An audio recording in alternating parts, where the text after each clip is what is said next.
Kadege yahoze ari umutambukanyi wahoze ari cegera cy'umukuru w'igihugu Alphonse Marie Kadege yararongoye Deborah n'uyu munsi aracayirongoye umukozi w'Imana adasanzwe. So nawe twagiye tugirana ibihe byiza mu murimo w'Imana kandi nagenda mwigira ko ibintu byinshi n'umutima wiwe wo gukunda umurimo w'Imana no gukunda abantu. So hakabaho abo bakozi b'Imana no kuvuga ngo mu nzira imwe cyangwa iyindi hariho abo bakoze ku bugingo bwanje, harimo na Pasteur Denise Bucumi. Denise Nkurunziza navuze ko ari pasiteri, ariko cyane cyane kandi barundi benshi barabizi yuko ari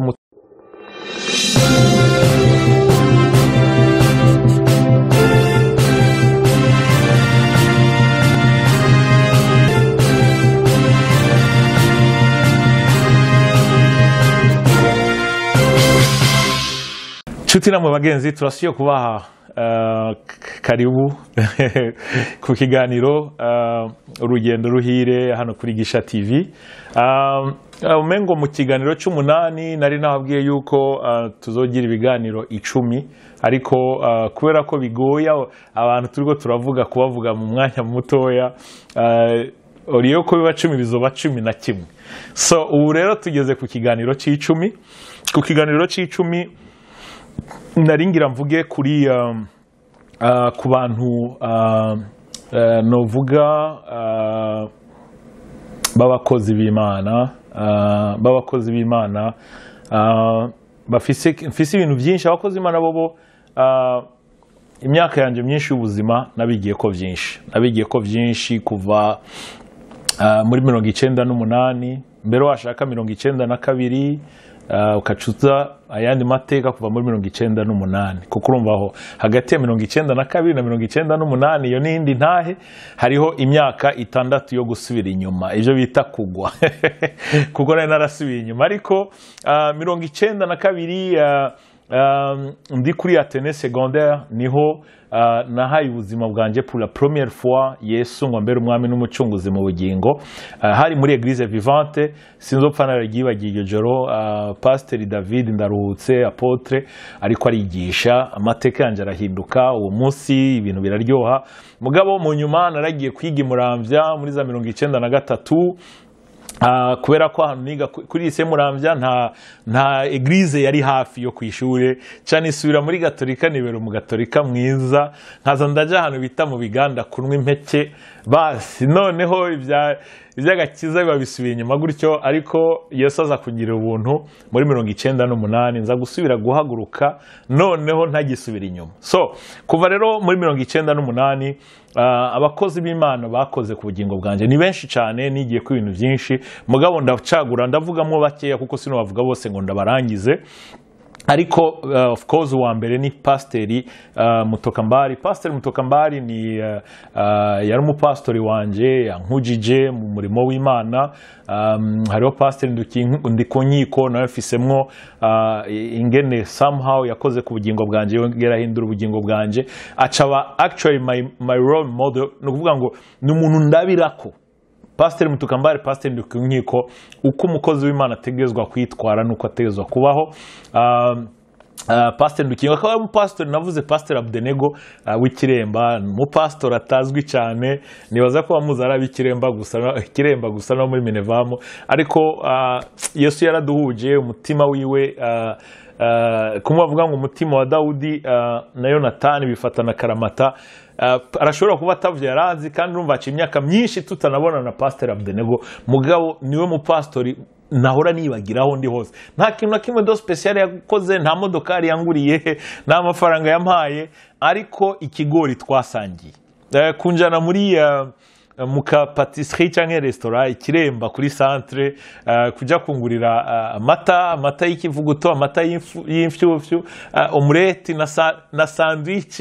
Aho ndiko vuga muri za 98. So même après muri za 2003-4, so umwanya twamaranye nukuri yambereye umugisha umutima wiwe no guca bugufi yakwiwe. So hakabaho umukozi w'Imana Rusi Magerano Kadege, yahoze ari umutambukanyi wahoze ari cegera cy'umukuru w'igihugu wa Alphonse Marie Kadege, yararongoye Deborah, n'uyu munsi aracyayirongoye. Ni umukozi w'Imana adasanzwe. So nawe twagiye tugirana ibihe byiza mu murimo w'Imana, kandi nawe nagenda mwigira ko ibintu byinshi n'umutima wiwe wo gukunda umurimo w'Imana no gukunda abantu. So hakabaho abo bakozi b'Imana no kuvuga ngo mu nzira imwe cyangwa iyindi, hariho abo bakoze ku bugingo bwanje, harimo na Pasteur Denise Bucumi. Denise Nkurunziza navuze ko ari pasiteri, ariko cyane kandi barundi benshi barabizi yuko ari umutambukanyi uwahoze arongoye igihugu cy'u Burundi, nyakwigendera Perezida Nkurunziza. So abantu rero dufitanye amateka adasanzwe mu murimo w'Imana, kubera ko twagiye duhurira ku musaraba ariyo shengero, umurimo wa Kristo, umurimo w'ishengero. Pastor Mutokambari rero atabyinshi ndinze kuvuga, ikintu cya mbere gikomeye namwigiye ko kwihangana. Naramubonye mu bihe bigoye, mu bihe umwana w'umuntu bigoye ko agira kwihangana, yanyigishe kwihangana. Mu buzima hari ibintu byinshi nahuye nabyo mu murimo w'Imana, ku buryo nta kintu na kimwe muri ubugingo Mugisha nibaza ko gishobora kunyiganza ubugingo bwanje. Nahuye n'ibihe bitandukanye, nahuye n'ibihe bigoye mu buzima bwa mwemu, mu buzima bwa finance, mu murimo w'Imana, ariko mu bihe bikomeye nk'ibyo ukwihangana nize kuri Pastor Mutokambari. Iyo ndiko navuga muri Pastor Mutokambari nivyo tuvyiga muri Bibiliya, Kristo arabitubwira, ariko kenshi umuntu burya mugendana mubana mu buryo buri fizike, hari ibintu byinshi uvuga uti nimba nakara bicemo nanjye nzobicamo, ko hari ababiraba ukumva Yesu ingene yihanganye ko ati Yesu yari umwana w'Imana kandi yari Imana. Muri Bibiliya wumva tirekare kabo barabagabo speciale nivyo. Ariko rero iyo ubonye ufise umubiri n'amaraso nkawe, ni nka kumwe biri tubwira ngo bitubwira ngo Eliya yari umuntu, yari afise umubiri nkatwe, yari umuntu nkatwe, arasenga imvura irahagarara, yongera arasenga imvura iragwa. So iyo rero kurabona umuntu nkawe afise umubiri nk'uwawe, aseseka amaraso nk'ayawe, ukabona aca mu bihe bigoye, ukabona kwihangana kwiwe, ukabona adata ubwoko, ukabona aguma muri wa murongo w'Imana, akabicamo nico bita honneur avec honor and integrity and n'icubahiro hamwe na nico bita classe muco. Look, hari abantu iyo bahuye n'ibibazo mu kintu cyari cyo cyose mu buzima baca barondera ingene babita ku bandi, baca barondera ingene barondera ingene ibibazo byabo babigira ibibazo by'abantu bose. Ikibazo ndimo ni kwera naka. So nico gihe abo bose ntiwibaze ibibazo baba ariko baracamo, hari byaba byatewe n'abandi bantu, ariko ni barabisha amaso yabo kuri abo bantu, ariko bagumije barabisha amaso yabo ku Mana. So Pastor Mutokambari ico kintu nico kintu gikomeye namwigiye ko gukunda umurimo w'Imana, gukunda abantu, kugenda mu bitaro Prince Regent Roi Karede, kuja gusengera abantu. Sinzopfa narabyibagiye umunsi umwe umuntu umwe washaka w'inshuti amamagaye kambwira ngo mbega ngo Pastor Mutokambari yobanywa inzoga, ndamaza ni kubera iki? Ati je to madura mugoro bati ndavye nkabane kabisa yazinyoye. Bavandimwe umusabimbwira nagize agahinda, kuko ije ariko aravuga nari ndabizi kenshi n'ubu ndabibona. Mutokambari ariko akata kuri Galerie Simba aje muhiriwe, kuko yaba kuri Avenue de la Victoire ahari ishengero rya Eglise Minervam, ku mugoroba avuye kwa muganga, ariko aratambuka kubera n'uburuhe n'iki. Rero umuntu atambuka buke n'ukuri umonye ari gushobora kwibaza ati uyu muntu aje kunywa gacupa. Imagine abantu kwimvira umukozi w'Imana, ako gacupa ntako yaba yanyoye, waba ari umuruho w'umurimo w'Imana, ariko yari ihanganye aca mu bihe bigoye. Ivyo rero nabimwigiye ko, aranabinyigisha. Ndibuka twicara tukaganira nko ku bibazo bigoye, akambwira ngo wihangane, ngo buri ibintu byose bizotorerwa inyishu, bizokemugwa. So pasteri ndakuvuze sino kuvuga minota 2 cyangwa 3, ndashobora kumara umunsi, indwi, ukwezi, imyaka, kandi mu bihe byose bitandukanye personnellement mu mpemu mu mubiri nagiye ncamwo wagiye bigiramo uruhara mu buryo ntashobora gusobanura. Respect, sindakuvuze cyane nkuko nagatezwa kubivuga, ubundi nari gufata umunsi cyangwa indwi cyangwa umwaka, ariko urazi umutima wanjye, urazi ko ndakuba, urazi ko ndagukunda.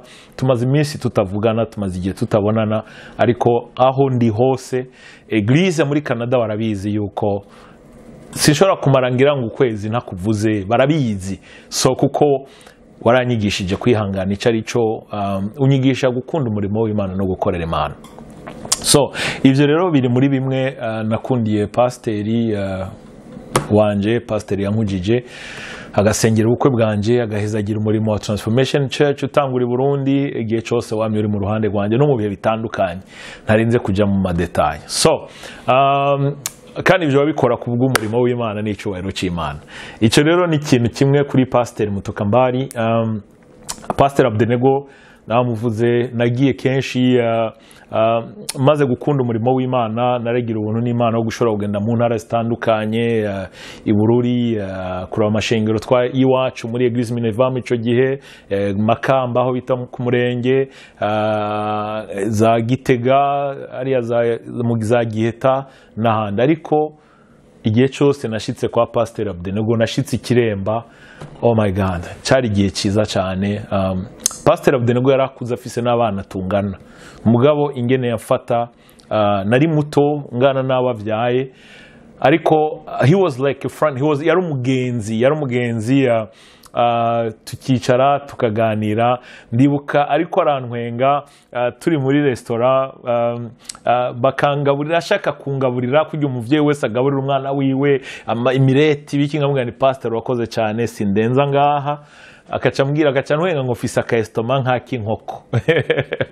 So ariko urumva yari wa mutima mwiza wo gushaka kumfata neza, iminsi nzomara i Bururi cyangwa i Makamba n'ahandi ndayimare merewe neza ndiko nkora umurimo w'Imana. So man of God, umukozi w'Imana, byarankoze ko buri igihe kizogera cyuko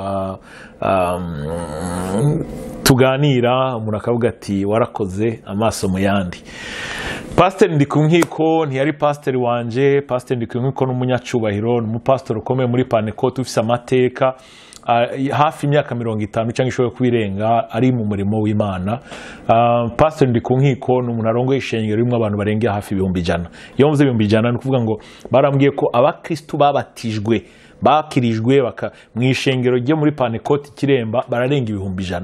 So uyu munsi no arirongoye, kandi akaba arongoye amabanga akomeye cyane mu buzima bw'ishengero rya Panekote muri rusange mu gihugu cy'u Burundi. Ariko rero Pasiteri Ndikunkiko ushobora kumuvuga, nabivuze abakozi Imana ushobora kuvuga mu munsi mu isegonda n'ibikunda. Pasiteri Ndikunkiko naragiye muhiriwe, ndaharara, sinzi ko namaze umunsi cyangwa iminsi 2. Ikintu cyari gitangaje, imuhiriwe Ikiremba yubatse amanex. Muri ayo manex haza abantu bavuye mu mpande zine z'igihugu cy'u Burundi, n'abava mu Rwanda, muri Kongo, baje gusenga kuko bazi ko kwa Pasiteri Ndikunkiko abantu basenga amasaha 80 kuri 70. Hamari abasenzi bavuye mu mpande zine z'igihugu, mu bihugu bitandukanye baje muhiriwe. Icyari gitangaje, benshi usanga ari abo mu Kirundi bita ngo banyarucari, no bamwe badafisa ama Mercedes, abapfakazi, abantu bakuze, hakacaza n'abantu bagwaye. Uwo munsi honyene dushitse imuhiriwe, hariho abantu bashika hafi batari munsi ya 5-6 bagwaye, bari mu impemu mbi, bazana kugira ngo abasengere. Turashika edari icyo gihe, ndibuka hari umukozi w'Imana yitwa Christian Ndikumana, uwo bita Chris, yari icyo gihe twagenda yari yansabye ati je vraiment Pasiteri Ndikunkiko mpora numva ndakeneye kumubona, none nsaba Pasiteri Ndikunkiko ko twogenda kumuraba muhiriwe.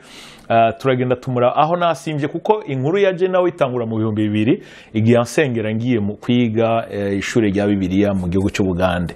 Ariko aho rero hari mu nyuma, tugiye muhiriwe turaharara. Ikintu cyari gitangaje icyo gihe, d'abord hari ikibazo gikomeye. Hari abantu muri Panekote bari bazi ko abantu bazi Imana, abantu basenga, abantu bazoja mu ijuru ari Panekote gusa. abandi ibyabo biragoye gutahura. Twebwe ntitwari muri Panecote, twari muri Eglise Vivante, no Eglise Minevam. Mugabo ntimwibagirwe, turaba Panecote par la foi. Aba Panecote na namwe bihuriye na ADPR na CPEZA cyangwa Sepake cyangwa Panecote Sepebu. Aba Panecote nuwizera wese ubushobozi bwamwe yuko muhemu ko yakora kuri Panecote mwishengero ginwa kujya muhemu yakoze yuko ariko agikorana uyu munsi, nivyo twizera. Rero mu myizere turaba Panecote, na ishengero ryacu ritoba ryitwa Panecote, turaba Panecote. Mugara abantu rero muri Afrika batavyumva gutyo, ariko benshi nukubera kudasobanukirwa no gutahura ijambo ry'Imana.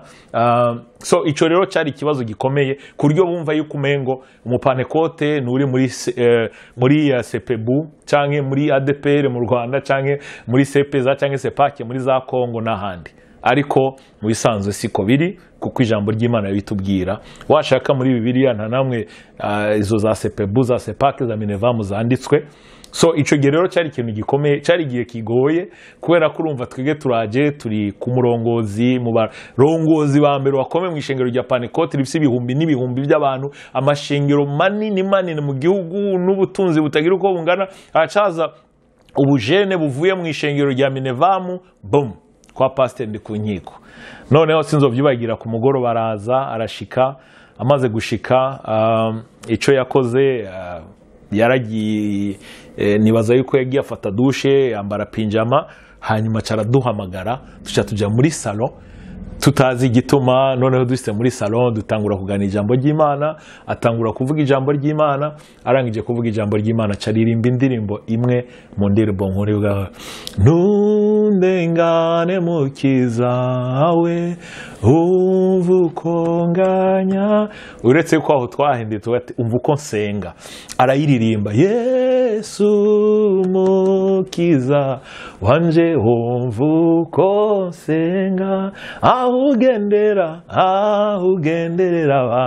abandi nanje ntusige. Turaririmba kantike, hariho n'abandi abavyeyi bandi basenzi bavuye muri Panecote, mugabo ne ko ariko baraturaba, abandi bari ku madirisha baje navuye muri Minevam. Ariko Pastor Ndikunkiko n'umugabo w'Imana yahishura amabanga y'Imana, vugana n'Imana. Wewe hari urundi rwego yarariko. None mu mwanya so tubona abantu barwaye baratangiye kwinjira, tuba dutangiye amasengesho yo gusengera no kwirukana impwemu mbi. Ubushobozi Pastor Ndikunkiko yarafise ntibugira uko bungana. Yari umugabo afise ubushobozi bw'Imana, niwe aracabufise budasanzwe, igereka ridasanzwe. So ivyo no kuvuga ngo tugira nico cizere ngo atuzane kugira ngo tugire uwo mwanya wo gusengera hamwe, uwo mwanya wo gusengera abagwayi tutari no muri Panecote. Kandi icyo gihe muri Panecote abantu bari bazi yuko umengo twege ntidukwije ibisabwa n'amategeko ko mu Panecote.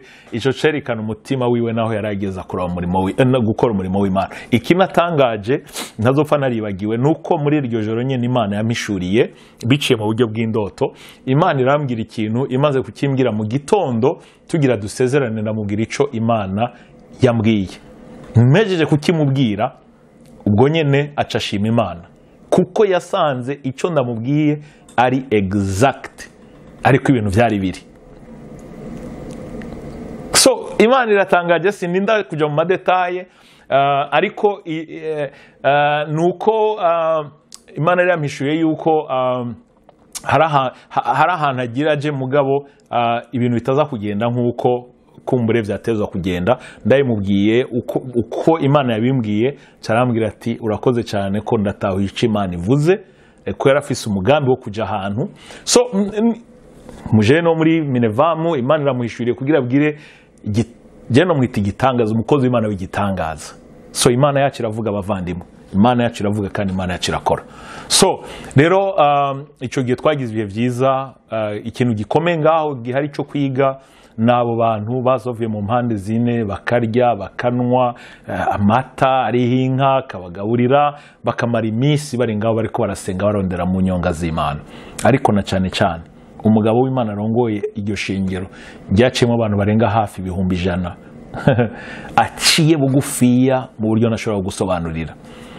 cyo yagendera mu Jeep imwe nibaza ko atamupastor n'umwe mu gihugu cy'u Burundi yari afise kandi iyo Jeep nayo sinobabwira amateka yayo kubera ko n'abayimuhaye barayimwingingiye kubera ko ibintu nk'ivyo nta mwanya mfise ku ikiganiro nticyo fa caraheze ariko reka tugeze ngaha ariko yaraciye bugufi afise umwanya wa buri mukristo wese mu ishengero rya Panekote iba Ikiremba washaka no mu gihugu cyose. So icyo rero ni ikintu gikomeye cyane namwigiye ko kandi nifuza yuko twese twomwigira ko na cyane cyane twebwe abapastori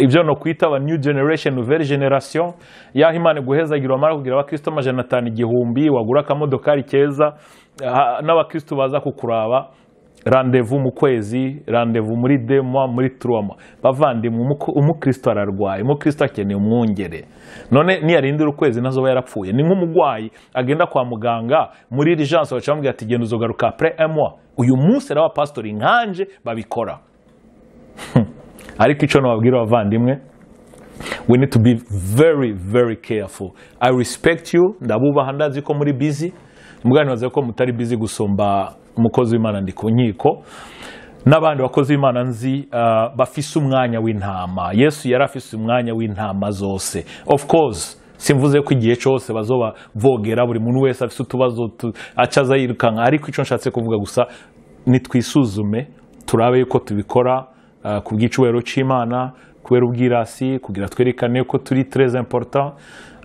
nta muzomwumva ndi ku nkiko représenter legal international docteur n'ibindi ariko mbabwije ukuri doctora z'umurimo w'Imana afise nizigira uko zingana.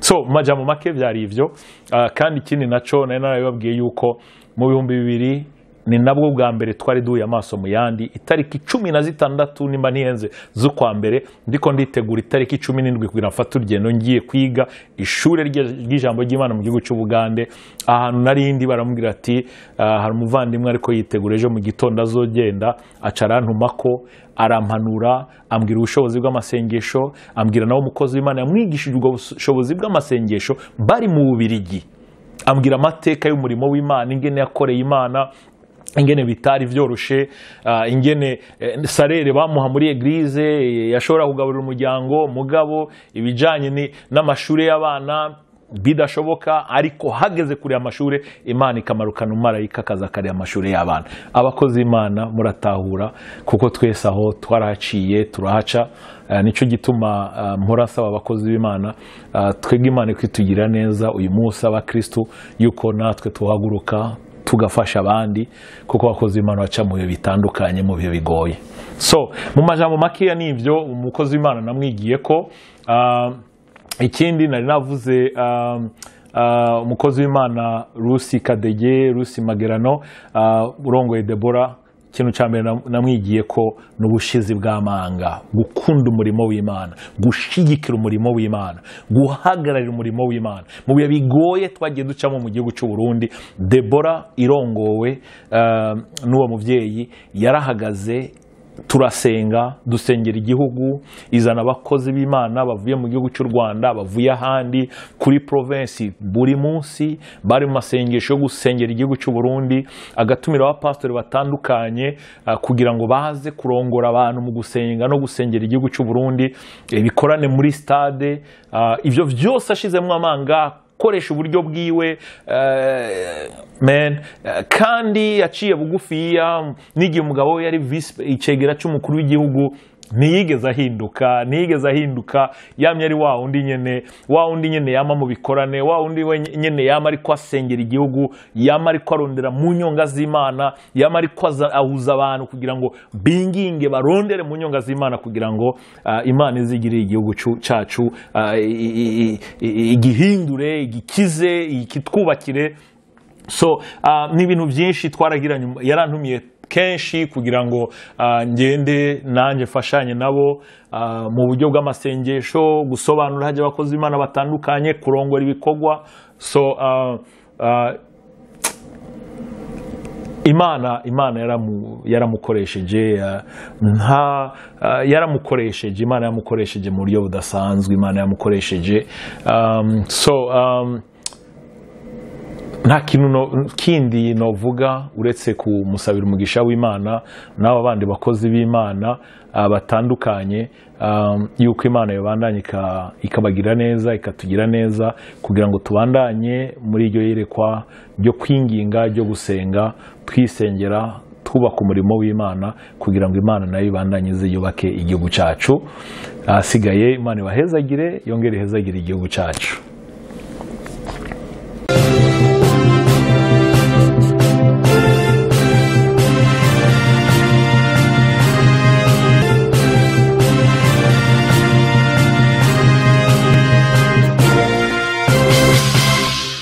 Thanks for watching. Drop a like, leave a comment, and don't forget to subscribe to watch more videos like this.